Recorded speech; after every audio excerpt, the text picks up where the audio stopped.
शाहिद अफरीदी, मैं फिर से कहानी कई बार सुना चुका हूं, फिर से सुनाता हूं। इसका ग्रैंडफादर रेपिस्ट था।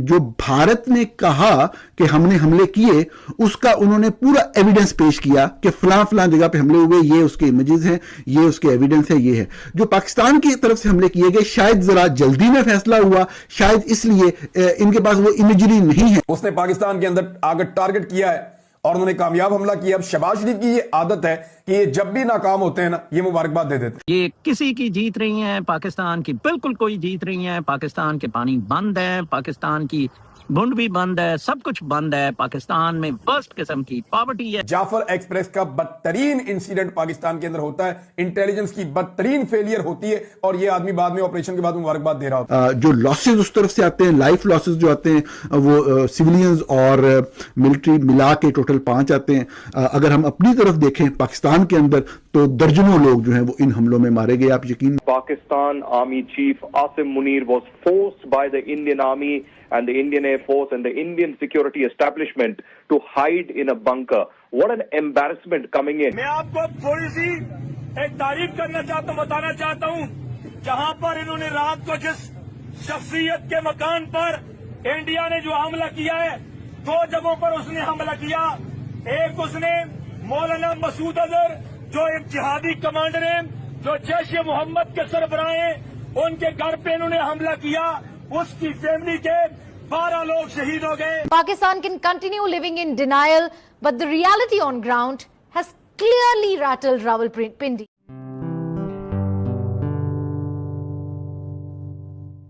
नमस्ते दोस्तों, जय हिंद। निक न्यूज़ बर्नर की रिएक्शन वीडियो में आप सभी का स्वागत है। तो दोस्तों, आपने जैसा कि शुरुआत की वीडियो में देखा, जाहिलों की कंट्री का नाम है पाकिस्तान। सारे जाहिल भरे पड़े हैं।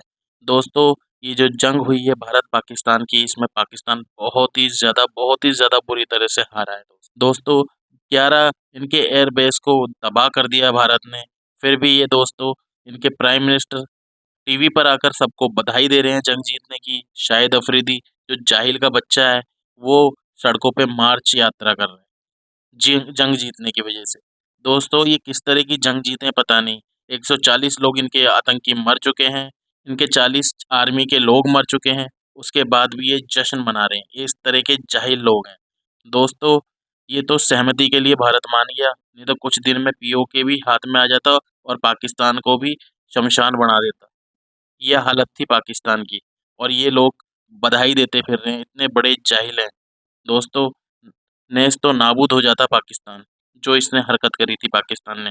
तो इसी टॉपिक पर चलते हैं आगे की वीडियो की तरफ। धन्यवाद। शाहिद अफरीदी, मैं फिर से कहानी कई बार सुना चुका हूं, फिर से सुनाता हूं। इसका ग्रैंडफादर रेपिस्ट था। इसका ग्रैंडफादर उन कबाइलियों में से था जो 1947 में अक्टूबर में कश्मीर के अंदर आए थे। इसका दादा भी उन्हीं में शामिल था जिसने इनोसेंट लोगों को मारा है, और इसके दादा ने भी रेप करा था बारामूला के आसपास जो हुआ था। ये पता नहीं, और इसने बोला कि इसके दादा को तमगा मिला है। आप उसका वीडियो यूट्यूब में जाके चेक कर सकते हैं। ये कहता है कि मेरे दादा को वो घुसा था 1947 में। इसका दादा, शाहिद अफरीदी का दादा, जो भी उसका नाम होगा, शाहिद अफरीदी ने बोला कि मेरा दादा कश्मीर में गया था। ये इनका कैरेक्टर है।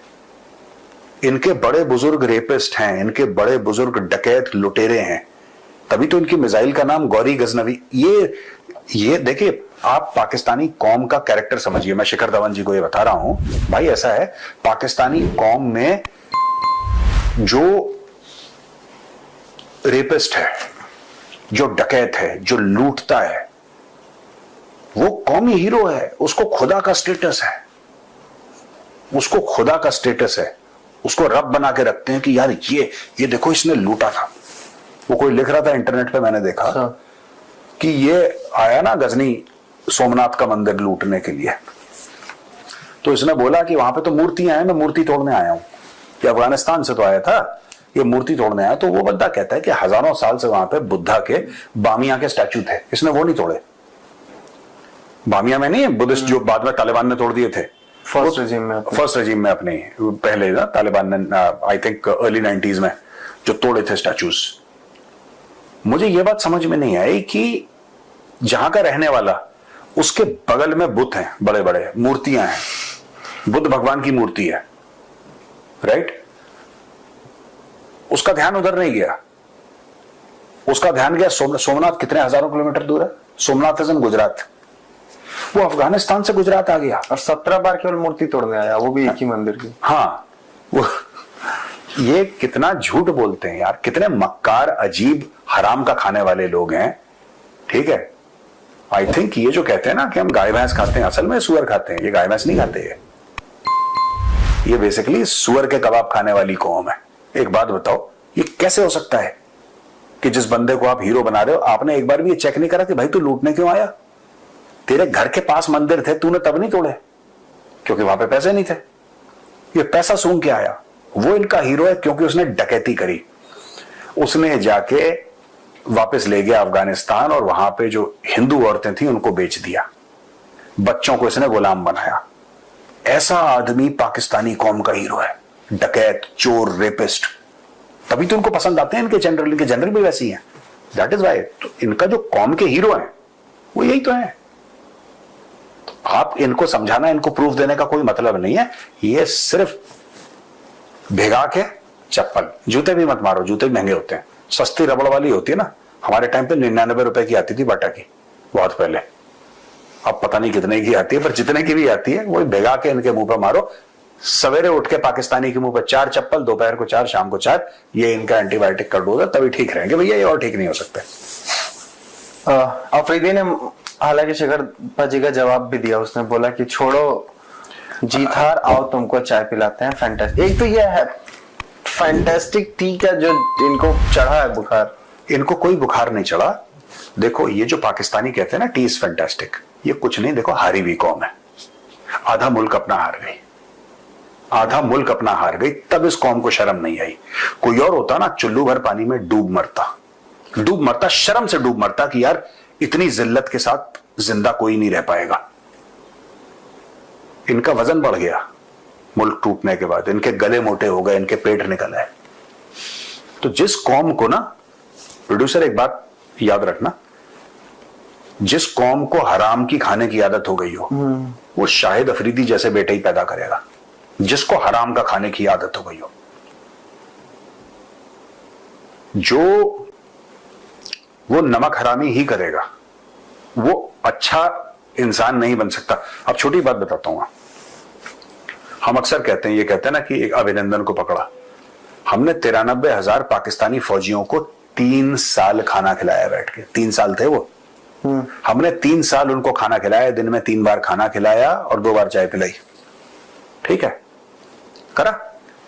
जो जनरल नियाजी था, ए के नियाजी, वो रोज रात को डिमांड करता था जॉनी वॉकर ब्लैक लेवल, सुबह उठ के गोल्फ खेलता था वो। एक बड़ा मशहूर किस्सा है कि पाकीज़ा फिल्म उसको देखनी थी, उसको पाकीज़ा फिल्म दिखाई उस जमाने में, जब वो तो पाकीज़ा मीना कुमारी की बड़ी मशहूर, राजकुमार था, नाम सुना है ना, देखी नहीं फिल्म? अरे देखते हो, बहुत बढ़िया फिल्म है। पाकीज़ा फिल्म उसको देखनी थी, उसको पाकीज़ा फिल्म दिखाई, पूरा थिएटर खाली करके। हमने ये पाकिस्तान की एक चाय के प्याले जो उसने अभिनंदन को पिलाया था, उसमें इनकी मैशत की कमर टूट गई। एक चाय का ये लोग एहसान जता रहे हैं, हमने 3 साल इनके 93,000 लोगों को। दोस्तों अगर आपको हमारी वीडियो पसंद आई है तो प्लीज़ लाइक ज़रूर करें और साथ में शेयर करना ना भूलें। और साथ ही दोस्तों ऐसी ही लेटेस्ट वीडियो देखने के लिए हमारे चैनल को सब्सक्राइब करें, साथ ही बेल का आइकन जरूर दबाएं ताकि सबसे पहले आपको हमारी वीडियो की नोटिफिकेशन मिल सके। धन्यवाद।